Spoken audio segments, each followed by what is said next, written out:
misunderstood, but you're really good at being aware of that, and you always express yourself well in all areas. Maybe you're a teacher, speaker, whatever, but I think you're out there all the time. Okay, and then let's say we got Venus in the house. You always express yourself with love. Venus is about love and about caring, and you always have kind words for people. You always care about them, and you also know the power of the spoken word when it's angry and upset. It's something that you don't want. Okay, so you always want to share. And because you are sensitive, it gives you a certain sensitivity also with that. So I'm going to go on to Mars. Okay, this is the energy planet. I look down, guys, just remember I got the planets right, okay? No memorizing here. And is that when Mars is in the house, it's about energy. You talk with energy, you have force, you believe, you want to share your ideas, you're powerful, and it's hard for you to be wrong. And sometimes you speak out of turn, sometimes you speak too much, sometimes you just get going and you can't even stop. Okay, so then we have, the next one we have is Mars. I'm sorry, is Jupiter. Okay, this is about luck and expansion. So I think you're just kind of a lucky guy or lucky gal. You know when to talk, when not to talk. You know how to express yourself. You're the kind that goes in for a job interview and you always get the job because you know how to say things. You know how to talk. You know how to deal with things. So that's a really popular placement. Well, popular. Good for Jupiter.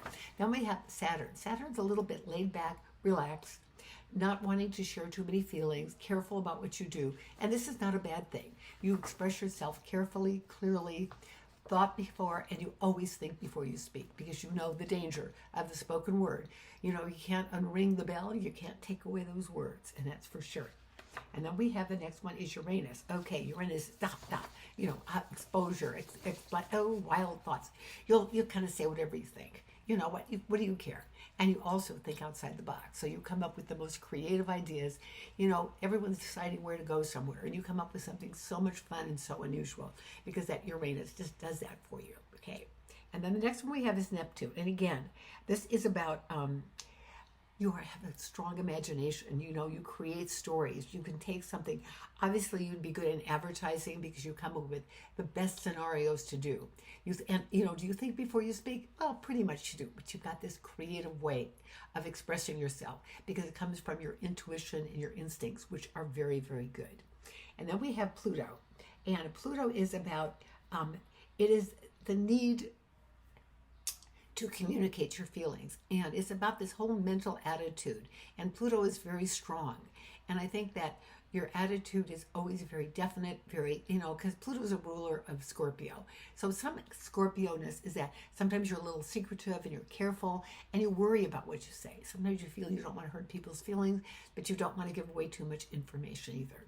And then we have to talk about the North Node. With the North Node of the moon is lessons we learn in life, okay, from past lifetimes. So with the North Node is you're learning how to communicate. You're learning how to express yourself well. Maybe before you talked out of turn and you did something, but that is what the North Node is. So I'm going to finish up here with the planet Chiron. I never pronounce that right. Okay, I should. Yes. Anyway, it is a planet of healing. So when you share your feelings, when you talk, when you give, all that. This is all about how you heal yourself. And whatever house that this Chiron is in, it's about healing and how you heal yourself and how you make things happen. Okay, so that is it. And that's how all the planets and also the placements there and also the sun and moon, how are they in your third house? So this will help you interpret your chart a little bit, learn a little bit about more astrology. Why not? Anyway, I'm always here. I'm Carol Starr. I bring astrology down to earth. I hope you will join my newsletter. You go to my website, which you can find, of course, and it's free. So I hope you'll join. And also, I just want to say thank you for always supporting me.